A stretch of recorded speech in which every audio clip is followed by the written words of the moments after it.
I had never been given the grief of a daughter. I had been given the grief of a cheated on spouse because my dad died in a car accident with another woman. So instead of them giving me the space to grieve my dad as a daughter who lost her father, I was expected at 4, 5, 6, 7, 8, 9, all of those years to grieve as though I was the cheated on spouse. Oh my God. I was supposed to Profound. carry the anger, the resentments, the pain, the hurt, but that's the grief I was given. I never had the space to grieve as a daughter.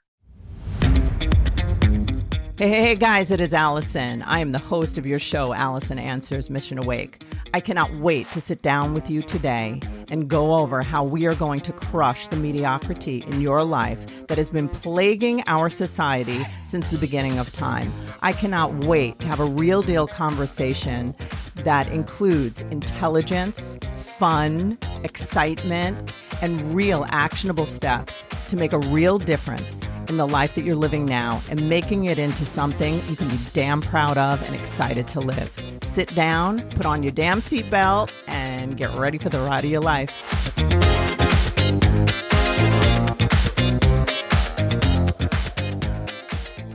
Hey, guys, how are you today? It is Alison from Alison Answers and Lager Counseling Services. My guest today is Stephanie Jordan.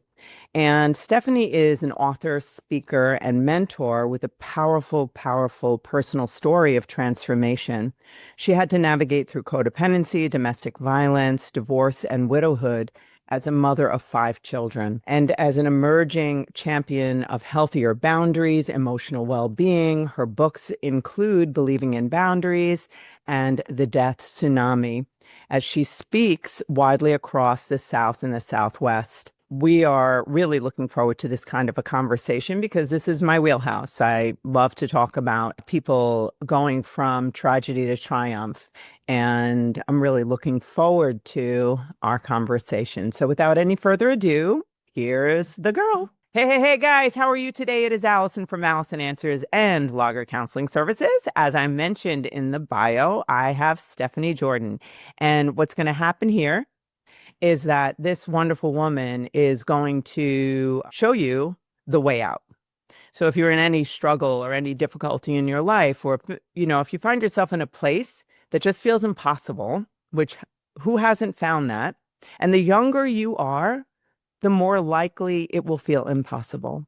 And the less evidence you have in your life that things can get better and things can change, the more likely you will feel hopeless. So I bring Stephanie on as evidence of transformation, evidence of there is no situation too great that we cannot get out of. And I do believe with the help of a higher power and God Almighty, as you know, that's what I believe. However, even if that's not where you are and you don't believe and you are crushed and you just feel like you just don't see a way out, one thing I know as an overriding principle that is fact, that there is always a solution, that there is always a way out, that there is always triumph possible.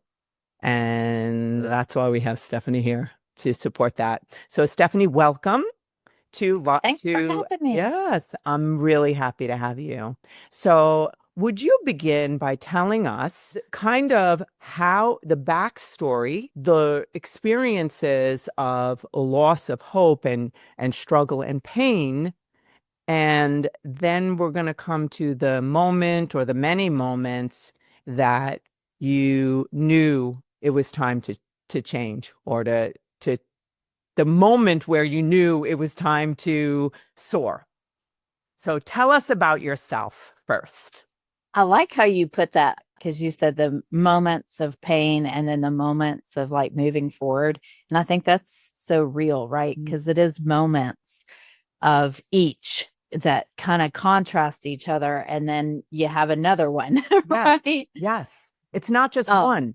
Yes, it's not just one. Yes. So I guess I would start with my first pain moment came at 4 years old when my dad died in a car accident, which really threw my life into a tailspin.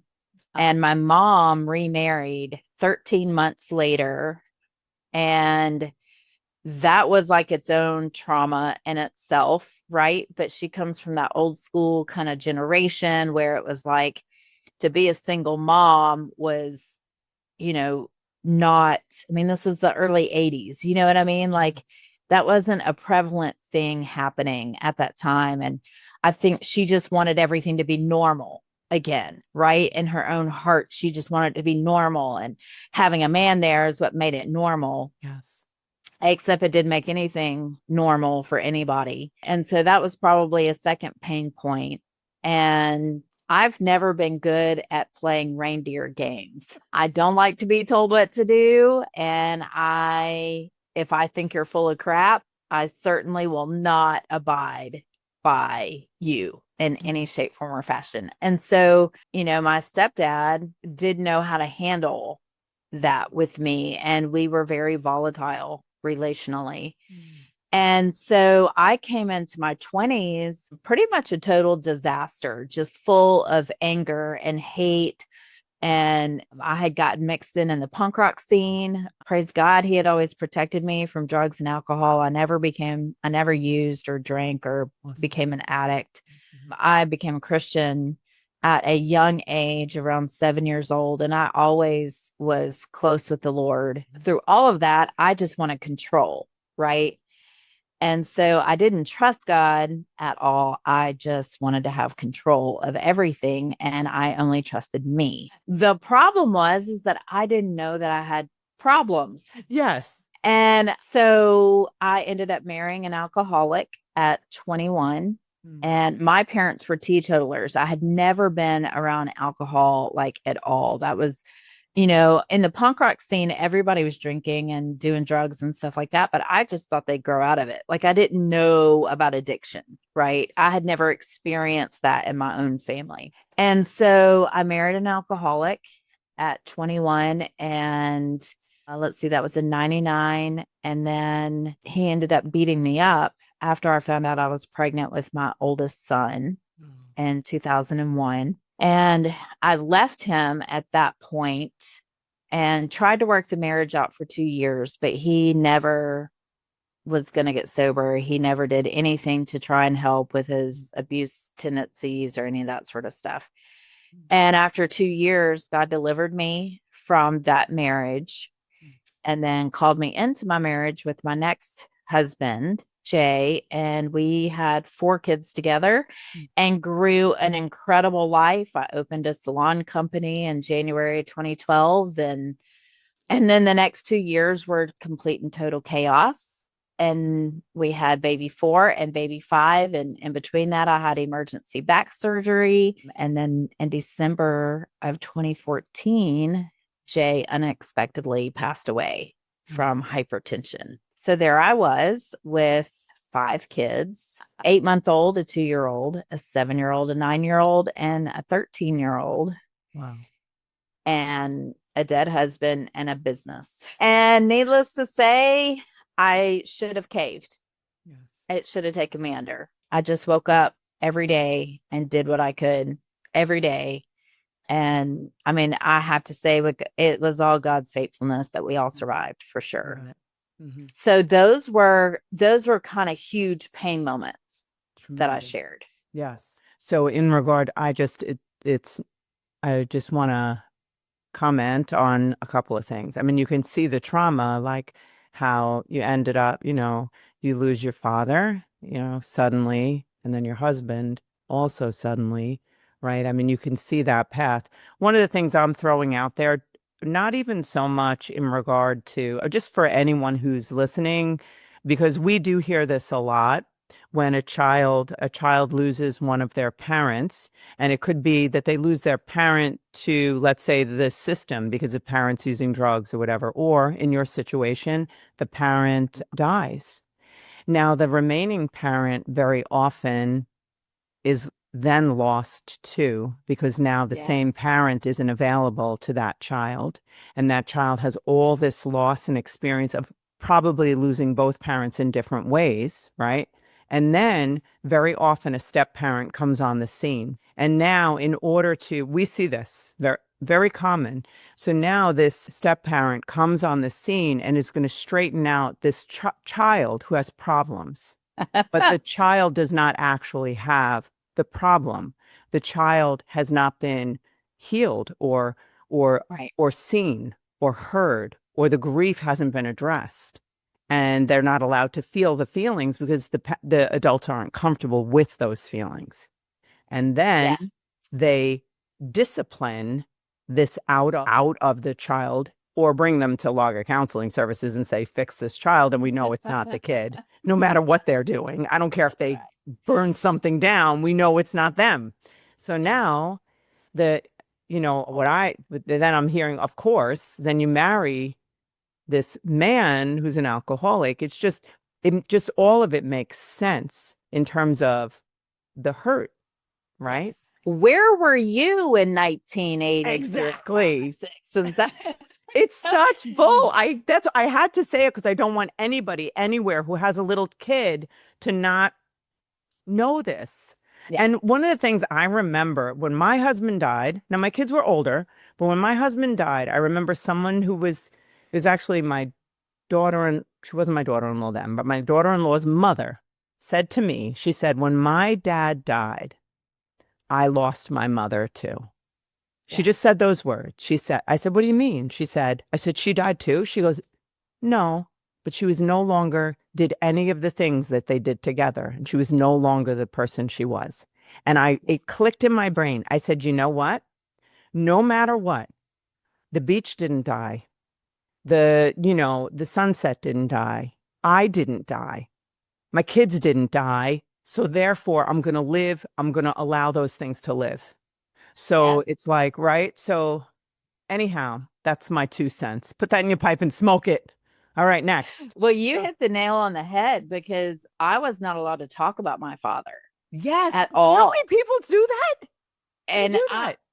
I have asked them in the last couple of years, what kind of sane people tell a 5-year-old that she cannot talk about her father? 6, 7, 8, 9, 10.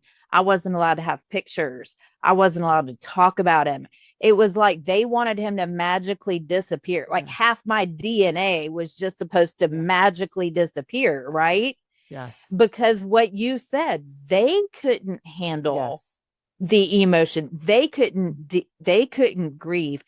And I want to say this really quickly because this is so prevalent. It kind of goes into the next part in the healings area for me. But what God showed me was that I had never been given the grief of a daughter. I had been given the grief of a cheated on spouse because my dad died in a car accident with another woman. And so instead of them giving me the space to grieve my dad as a daughter who lost her father, I was expected at 4, 5, 6, 7, 8, 9, all of those years to grieve as though I was the cheated on spouse. Oh my God. I was supposed to carry the anger, the resentments, the pain, the hurt. And of course it went unsaid, right? Nobody said, hey, you're carrying your mother's grief. But that's the grief I was given. I never had the space to grieve as a daughter. I got to tell you, girl, this is good, this conversation, because you're smart. You're a smart woman. Yes. And that right there, one of the things I tell women all the time is that our identity as a daughter, as a woman, when we in any way lose our father for any reason, or let's say he's abusive, or you can't have a good relationship with him, whatever it is, then what happens to us, what's taken or what we don't have the opportunity to be is that daughter. That's correct. So now the beauty of a young girl, and it's very hard as an adult to see the beauty in a young girl crying over the loss of a father because it hurts us too much to see. Right. But it is beautiful. Yes. And it would have been beautiful and horrible at the same time. But who says it shouldn't be? Because it was horrible. And it was. Yes. And he was your father. Tell us more of your insight. Like, how did you, after your husband tragically died, now, how did you manage that? Because it's so interesting because now you have children. And I think this is not a coincidence. you have children that are in the same role as you. Okay, so this is really crazy. My mom and I became widows at the exact same age. No, Yes. I'm sorry. I actually have, yeah, I get that. I told my mom, I said, Yes. thank you for the legs, but you could have kept widowhood to yourself. Yes, exactly. Exactly. 6 months before Jay had passed away, I have to touch a little bit on this with our marriage because I Yes. told you I had emergency back surgery. That was May of 13. I got pregnant with baby 5, probably that August. I didn't even know I was pregnant. I was so broken. I mean, I was so broken. I couldn't even pick my baby up that I had in 2012. I couldn't even pick her up. And so I was like, there's just no way. Like, my aunt at Christmas was like, are you pregnant? I was like, nope, I'm just still fat from the last one. So clearly I looked pregnant, but I was just so broken. So I had a baby number 5 in April of 14. And Jay and I, well, we came into 14 agreeing that it was time for us to get divorced. Like, I was so traumatized from my back surgery.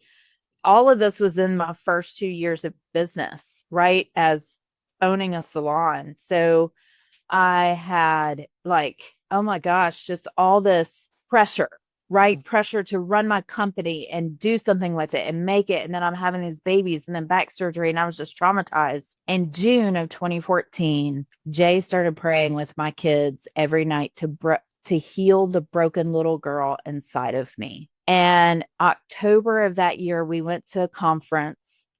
And that Saturday, God told me, if you leave him, you'll always long for him, and gave me this internal sense of dread, something I had never felt before, and miraculously healed our marriage over the next 2 months. So when he died, we had said every I'm sorry, every I love you, like completely healed our marriage before he passed away suddenly. And I thought he was healing our marriage to send us back into ministry, right? Because like that's how we had started our relationship, was in ministry. And I thought that was the purpose of healing it. I didn't know it was going to be because he passed away. Yeah. Well, 8 months later, I did 2 rounds of grief share after losing Jay. I did 2 semesters of grief share. And that was actually when I realized that I had been given the grief of a cheated on spouse and not a daughter.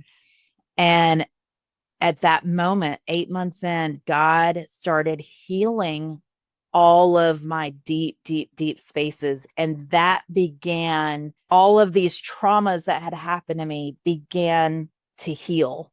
And it started with my dad, losing my dad. My family was just shattered from that. And it was like God scooped all the pieces back together.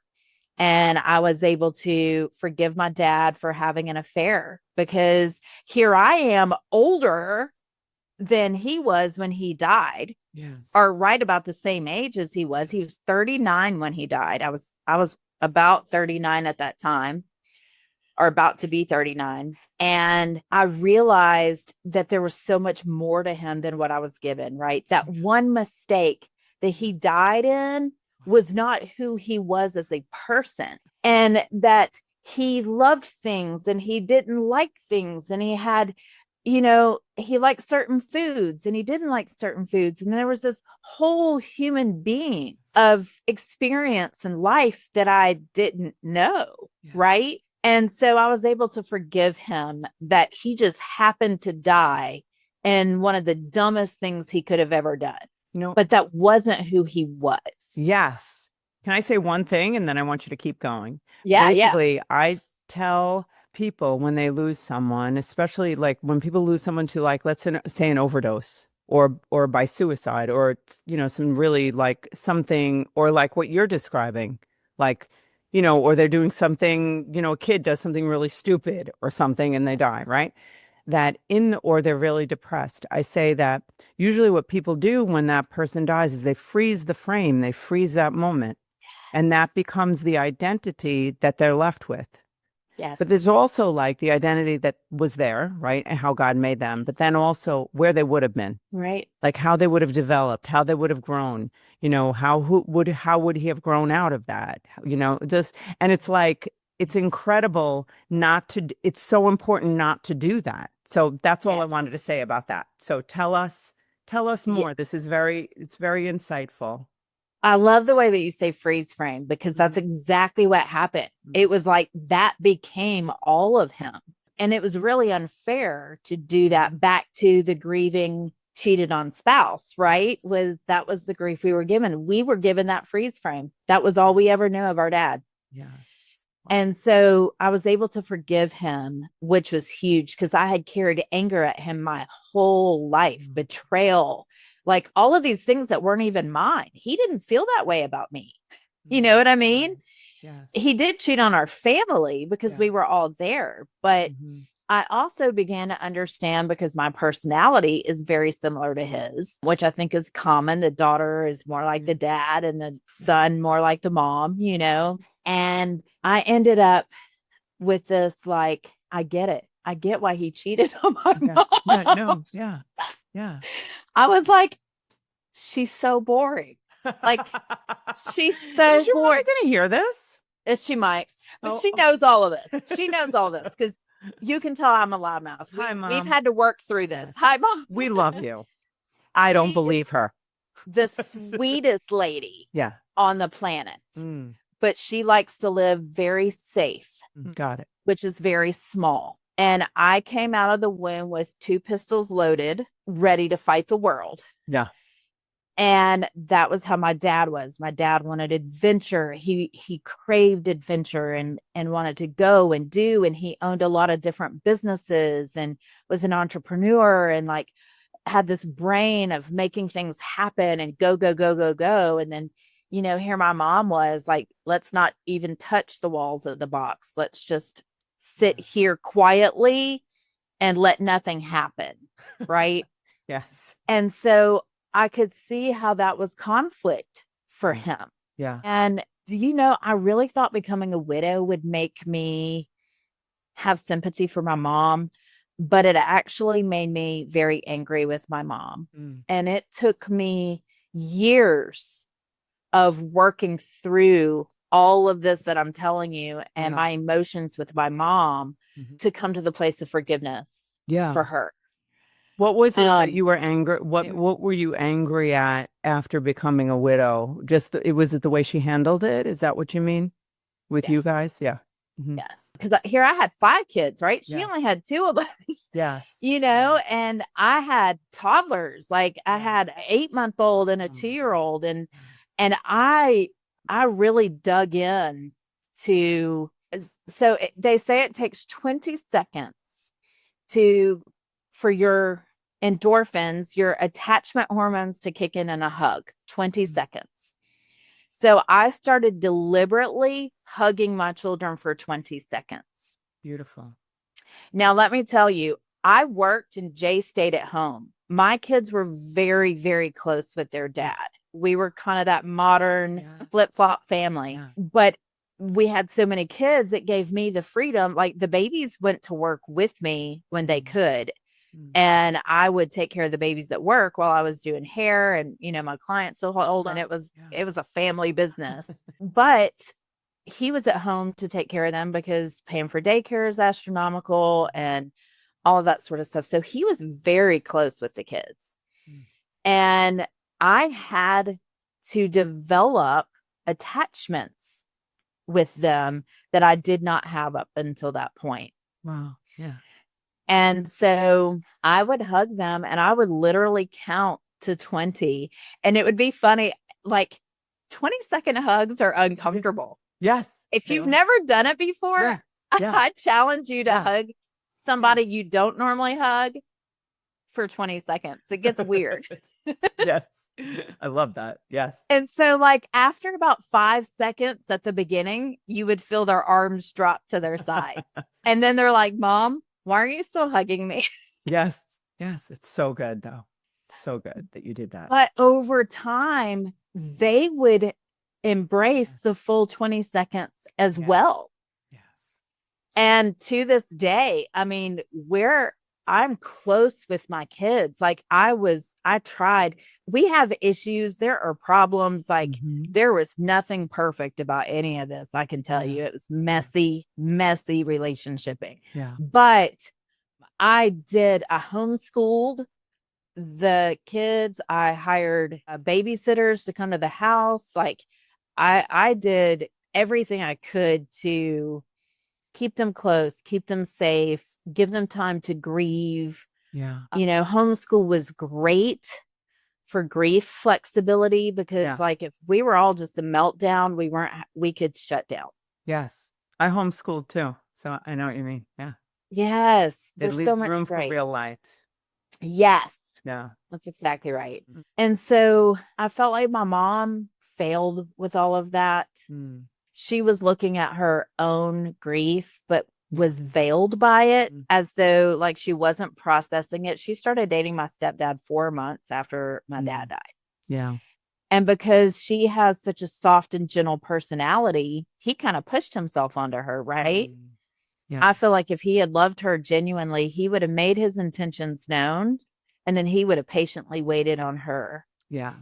But that's not what happened. And she had to hold him off from getting married at 13 months. Wow. Yeah. So I felt like she allowed him to push himself on her and us. Yeah. Right? Like she didn't see us as our own separate entities that needed to grieve and to mourn. We were just kind of baggage, if you will, that came along with her. Yeah, I get it. I don't think she had the emotional self-reflection to be able to say, oh, I'm completely traumatized. Not only did my husband of 16 years just die, but he cheated on me and he died with her. She died too. And now I'm finding all this information out and maybe I need to process this. Yeah. But because of loss, because of losing my dad and losing my husband, I know the value of relationships and I didn't want to be around her, but I chose to overlook my feelings to retain being in relationship with her because had something happened to her, I knew that how I felt then wasn't going to be how I always felt. I just needed to process. Very smart. Good. Smart. And so I still spent time with her. I still would do all this sort of stuff, but I had a lot to work through in my own heart with my mom. That makes sense. Yeah. And we're good now. We're great now. And I honor her and I value her. And I just understand she didn't know what she didn't know. Right? No. Yeah. No. How would you describe your shift in mindset or how you have overcome these tragedies? I mean, I talked about in the bio about the books that you've written about boundaries, the death tsunami. That's powerful. And then the other thing about you having this understanding of narcissism and 5 ways to overcome and come out of narcissism and the 9 characteristics of narcissism. So there's so many things I would love for you to share. So I'm just going to have you pick one of those to just like give us like some like 9 narcissistic. And what made you, were you married to a narcissist or like? So I remarried in October of 2018 and I called him a unicorn. Like I thought I had met my dude for life. Like I was crazy about him. And right after we got married, he started withholding everything, withholding finances, withholding sex, withholding, connecting, all sorts of stuff. And it was actually one of my staff members that I was looking up narcissism because she was doing some crazy wackadoo stuff. And when I started reading the traits, he was laying beside me in bed and I Googled nice narcissist. Wow. Yes. And covert narcissists pop up. And I'm like, whoa. And it just started explaining all of my experience and what I was dealing with and what I was going through. And there was a meme I saw just the other day It was like, you caused me to study, narcissism. Now enjoy my knowledge. And I was like, yes, I wrote a 400-page book about Hey, guys, how are you? Isn't that amazing? This story that we're hearing on this show is great. I want to just give a shameless plug of my book. I would really want people to have a good look at my book and to understand what it really is. I used to be ashamed to plug my book, and then I realized, how is that right, to keep the information, the 30 years of experience that I have, the 8 years of education, the trauma that I grew out of and learned how to manage, and how to manage emotion, all the training I've had in neuroscience and quantum physics. How can I keep that from the public? So it's not, I used to think it was like something I should, be humble about, but being humble is silly when you're keeping things away from people that they need. So what I want to tell you about my book, and I hope that you do get it, because I think it will really help you. I've gotten a lot of tremendous feedback about my book, and that it's really, really of great value to a lot of people. And what it is, it's an interactive read, and there's inside of it, there's journal entries. So as I'm teaching and going through the book and teaching you how to create the life you want by understanding how you're wired, how your thoughts, feelings, how your words, how thoughts are things, and the neuroscience behind it, and how we are programmed from the time we're 0 to 7 years old to live a life of mediocrity, or a life of poor design because of meaning that we attached to events when we were children that just became our programming. What I want to tell you is that there is a way out, and it's a simple way. It's very simple. I believe in the simplicity and the grace in healing, and that it doesn't have to be a big work. So I would love it if you'd get my book. It's a best-selling book on Amazon, and it's my first. And I encourage you to get it. It's called The Wake Up Call, an interactive read for building the life you want. I don't think you'll be disappointed. Thanks so much for being on the show, and let's get back to it. Can I ask you what made you see him? I mean, we all hear about love bombing and all of that, but I would love to hear the personal experience of how he was your dream come true. He was the unicorn. Could you tell us about that? So he lived about 2 hours away from me when we first started dating. And so we dated long distance. He was I told you I was in the punk scene back in the 90s and stuff. So he had been in the punk scene in the 90s. And that's really hard to come by, people that were in the punk scene in the 90s that are not drug and alcohol users. Okay, got it. Are in really rough shape from drug and alcohol use.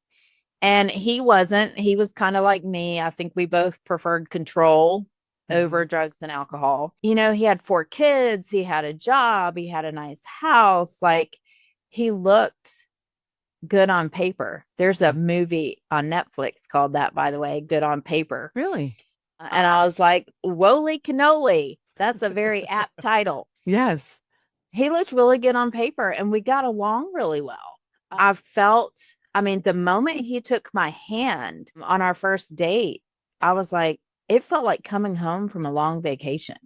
Yes. I had already been a widow 2.5 years at this point, and we dated for 1.5 years. So I was, a widow for nearly 4 years before we got married. And that's a long time to do 5 kids by yourself, right? Yeah. And he made effort, right? He made effort to show up on the weekends, and he made effort. He would cook dinners. And like when we went out to eat, we had 9 kids together.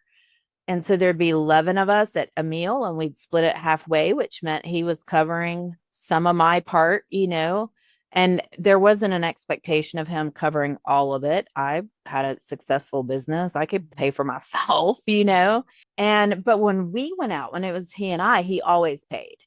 And he would do gentlemanly things. Like if we were walking down the sidewalk, he would always put me by the buildings and put him on the street side, and it was like obvious, like he was protective and all of those kind of things. And he was kind. He really was kind. Did he seem to value you and think you were special? Oh yeah. Like he'd send me flowers, and be like, I've never been so happy before. And you make me so happy. And I was wondering. Yeah. Okay. Yeah. Our second date, he took me to look at engagement rings. Well, my question right before I was going to ask before you said that was, were there any warning signs? And then you said that. So you must have heard me in my mind. So that's a warning sign. Yeah. Okay, so funny that you say that because yes.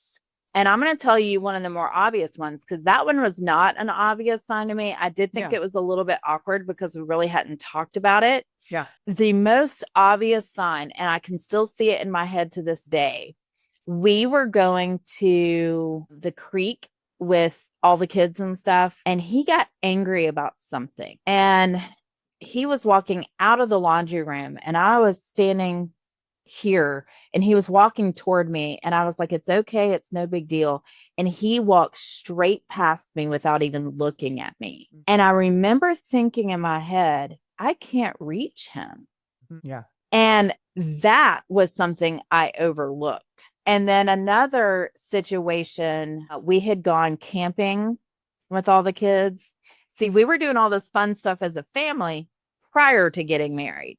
Right. Once we got married, we never took them camping again. Right. We weren't doing any of the family stuff, like all of that quit. But we had gone camping, and we were leaving the camp, and we were about to split off because he lived in Mississippi at the time, and I was in Alabama, and we were going to go eat lunch, and he got angry about something. We couldn't agree. He ended up just going through the drive-thru and then leaving and going home. And, I went through the drive-thru, got my food with my kids, and went home. And I was talking to him about it later, and he didn't say anything. After I had just poured out my heart, all he said is, okay, I'm going to go to bed. And I remember thinking that night, well, if I can't express myself, then we don't need to be together anyway. Right. But he left me questioning. He didn't say, hey, I hear everything you're saying. Let me think about this. We'll talk about this tomorrow. I'm going to go to sleep. And I want you to know I love you and I care about you. Yeah. And I am not separating myself from you. I just need to think on this. Right. That's not what he said. He made me mull over in my head all night long and stand on what my worth was. He didn't tell me. He didn't try and connect. And so I think it was the next day, he just kind of pretended like the conversation never happened. So there were things that I overlooked, and partially because I just don't think I was astute enough myself to be able to catch them at the time. It was in hindsight looking back that I realized, oh, well, I can, now that I know what covert narcissist is. Yes. Right. Would you tell everyone, I think you have 9 characteristics, right? Is it, it may not be of covert narcissism. I don't know what the 9 are in your book, but would you tell us what the characteristics of a covert narcissist, and if it is different with the 9 characteristics, I'd love to hear that too. So the 9 characteristics run for both overt and covert. Okay. I can't think of all of them off the top of my head, but lack of empathy is the number 1. Yeah. The way that will look differently between an overt and a covert is an overt would be they're better than all the homeless people, right? Yeah. They're better than everybody else. They're they're kind of untouchable in their own mind, yet they may not be successful at all.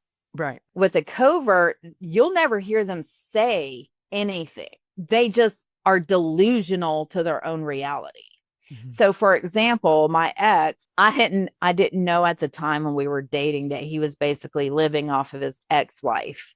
I did know that she was paying him child support, but I didn't know that they had a mutual credit card that he was using.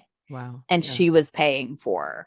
And so we were on a road trip one day. Yeah. And we were talking about a situation, and he was basically condemning this homeless mom. And I was like, but you're no different. You're no different than she is. You have no money. You have no savings. You have no, if you weren't living in my house and off your ex's money, you would be no different than this lady. Yeah. And he couldn't see that in himself, right? he was casting all this judgment on her, but he couldn't put himself in her shoes. I ended up kicking him out of the house. So 2020 happened, right? We got married in 2018. 2020 happened.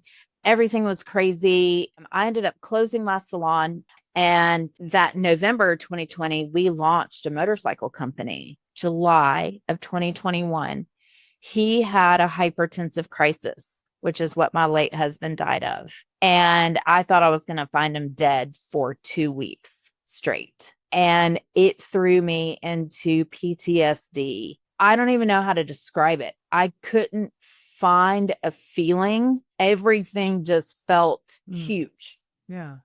So I went from having, my own kids and my own company to manage to having 2 companies, 9 kids, 2 dogs, one with a broken leg, and a husband half dead. And it was just too much. I broke. And I ended up kicking him out. I told you he had withheld finances and withheld all of this sort of stuff. So I felt like, we were in chaos anyway, right? And so I kicked him out of the house, and we tried to work it out, but he never could forgive me for that. But my heart was trying to get him to see how badly he had hurt me, right? I needed him to start taking some responsibility for our relationship. Yeah. But he wasn't able to do that. Yeah. No. And of course, his mom bought him a house 1.3 miles down the street from my house, and then he didn't need me anymore. So here, I had my late husband's life still mixed in with my house, right? And so we had agreed, we got married in October. He didn't move up to Birmingham with me until November. And we had agreed for him not to work for the month of December so that he could get settled in. And so we were combining households basically. And part of what he was supposed to do in that month was like move my late husband out. There were boy things, dude things that I didn't even know or couldn't lift and all of that sort of stuff. And I needed him to make room for himself there and help me. I was clearly overwhelmed. So overwhelmed with life. I was drowning under life. And instead of doing that, he was willing to sit on top of me and watch me drown. He didn't come in and like take ownership and be like, okay, babe, this is what we're going to do. I had things around my house that needed to be fixed. And it was always just like that sort of stuff. I would try and talk to him and he'd turn his back toward me, or he'd just walk out of the room like I wasn't even talking. There was no way to connect. Have you ever thought about like the whole process of then being in that same situation? Not same, but the stress and the overwhelm that probably, the different points, like as a child feeling overwhelmed with life, and then having like in the description of like with your business, your salon, and then the babies, and then right now here's this. Now it's maybe you're expanding, but then your situation is expanding to overwhelm, like you can see it progressing, right? So It's like, what have you thought about that in terms of like your insight into that? Because I know you have that. What do you see? I'm so glad you asked that question. Do you see a pattern? Yes.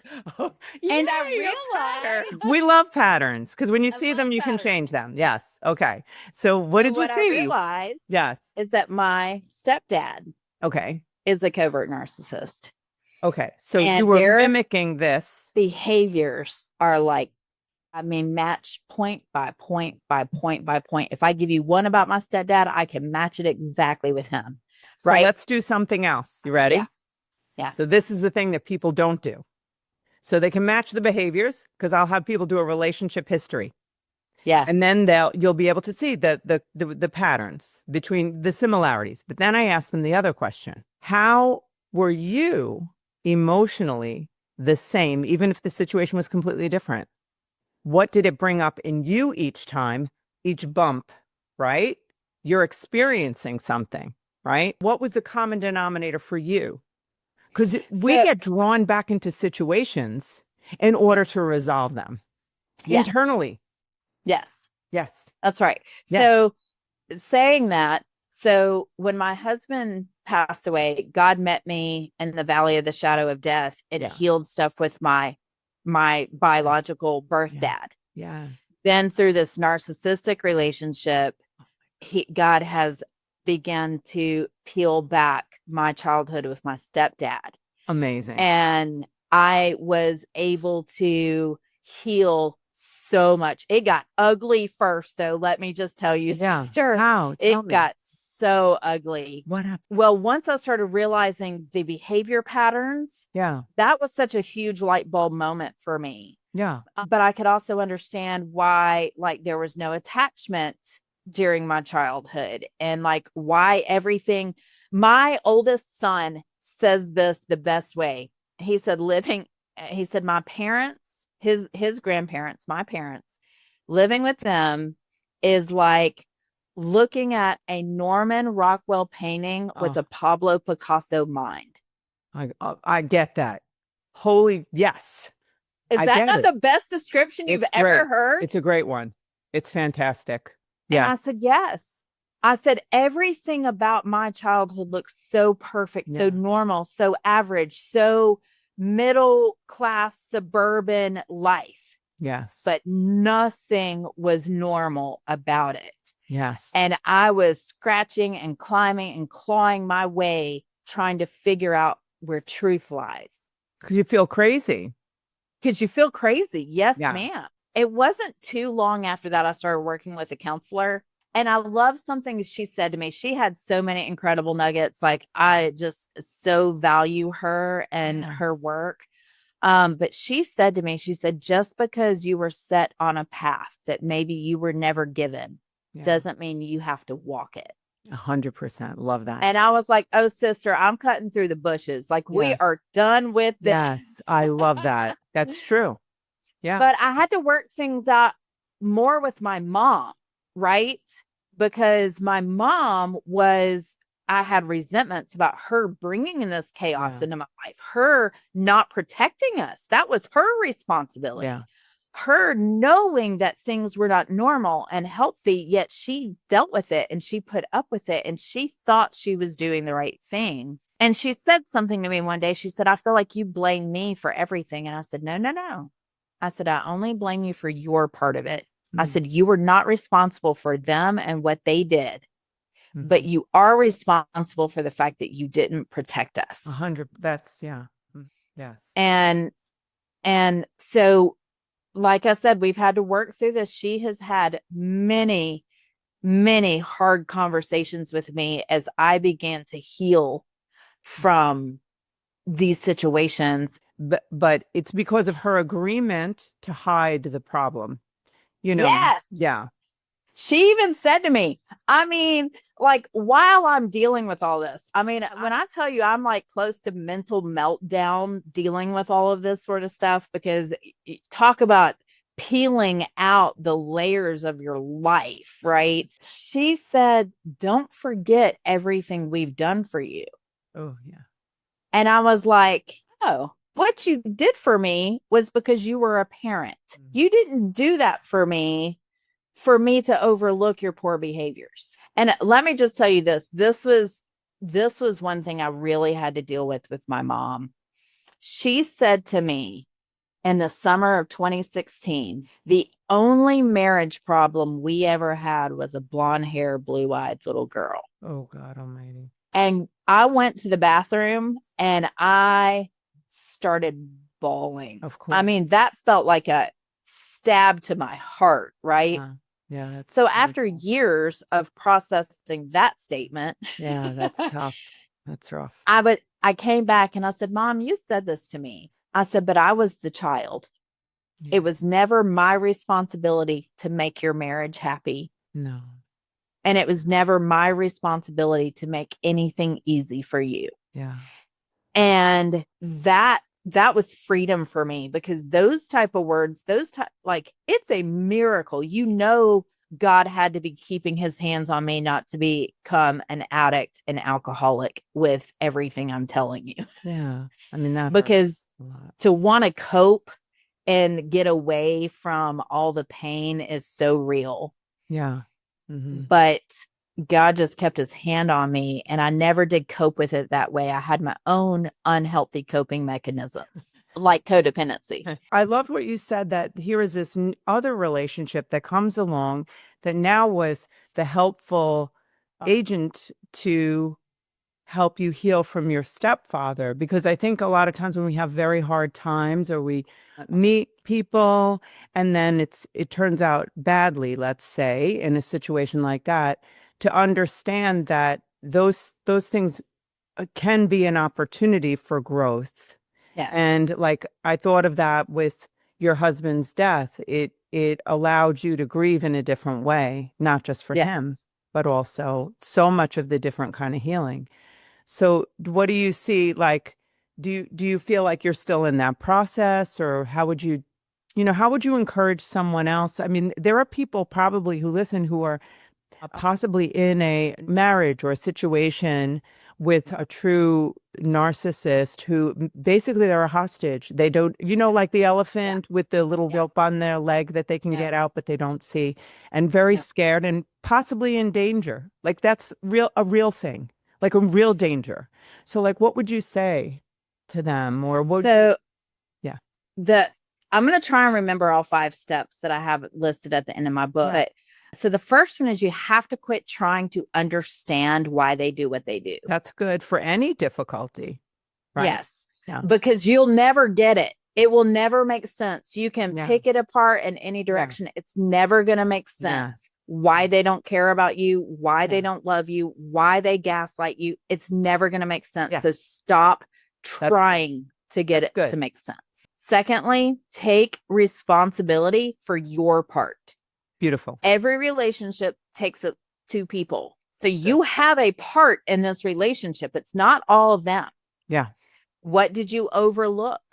What did you accept? What did you sweep under the rug and justify? Yes. Those are what you're responsible for. That's you talking to your mommy right there, girl. Okay. That's exactly right. Just saying. Okay. Yeah. Third, set boundaries for yourself. Like heal, set your boundaries, get to know yourself a little bit. Beautiful. So that you even know what you can handle, what is okay for you, Yes.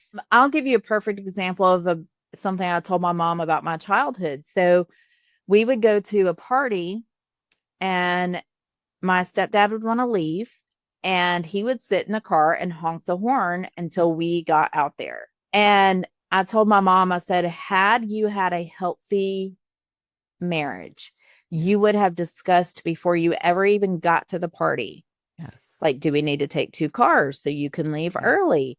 Okay, we're going to stay for 1 hour. At 1 hour, let's reconvene. Are we having a good time? Are we ready to go? Is one ready to go? Like, set your boundaries, right? A healthy relationship acknowledges both people. It's not one greedy somebody that gets all the say and the other person just bends. Yes.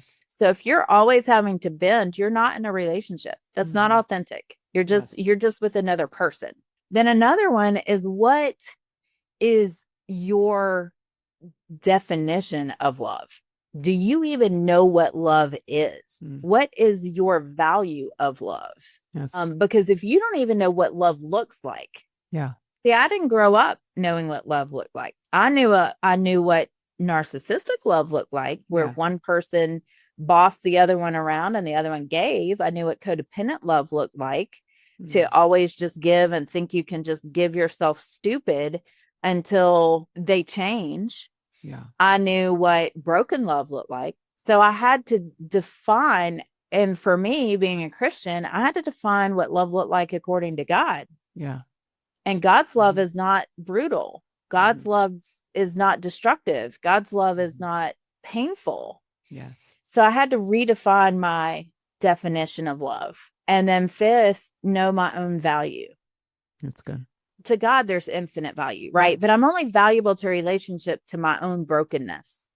Yes. And if I come into a relationship so broken and I bring all this luggage from hurt and from all of this into a new relationship, and I expect them to unpack my hurt and unpack my mess and unpack all of this negativity and for them to fix it, that's not my value. to the relationship. No. But if I will unpack my hurts, if I will unpack my pain, if I will sort and sift through the mess and get to know myself, then I know what value I can bring to a relationship. And then you don't settle for stuff because you're like, I don't want to unpack their pain, and I can see they have too much. And it's not that you're looking for perfect people. There's no such thing as a perfect person.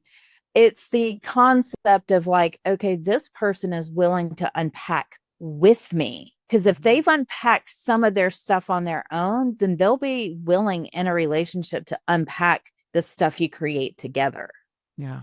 How would you summarize, if you could, because I want people to follow you. I want them to purchase your books. And like, how would you summarize the book in your book in regard to boundaries? Like, tell us about that. So my Believing in Boundaries book is basically, as image bearers of God, God has boundaries set into place. He set physical boundaries and he set relational boundaries, and we should too. And so the 3 areas I focus on are cultural boundaries, relationship boundaries, and faith practice boundaries in that book. Heal and be patient with yourself.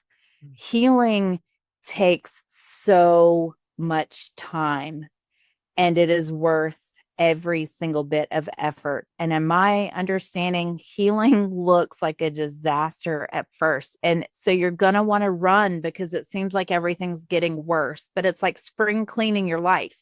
You got to pull all the stuff out and then sort it out, and only keep what is worth keeping and get rid of the rest, and never be afraid to let it go. Get rid of the stuff.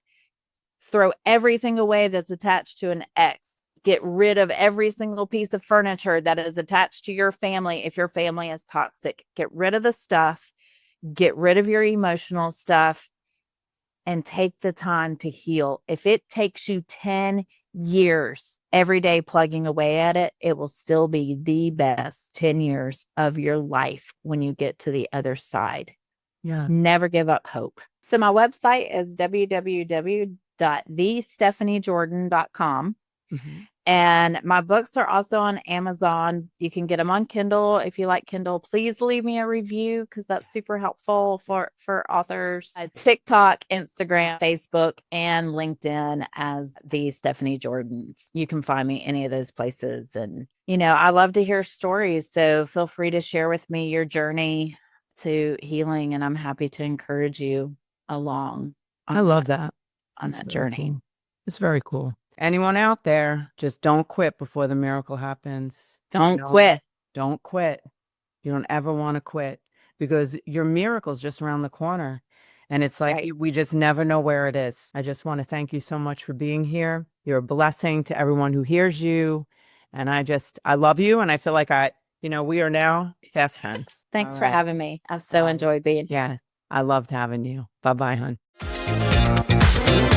Guys, thank you so much for listening to the show. I just want to say to you that we are all together a part of the Mission Awake, a mission that's going to stop the mediocrity that's plaguing all of us. So if you got something here today, I ask that you would be a part of this mission and you'd share it with whoever you can. Take a screenshot of the show and share it on your Instagram. If you are looking for me, you can find me on social media platform Instagram, Alison Answers, or Lager Counseling Services.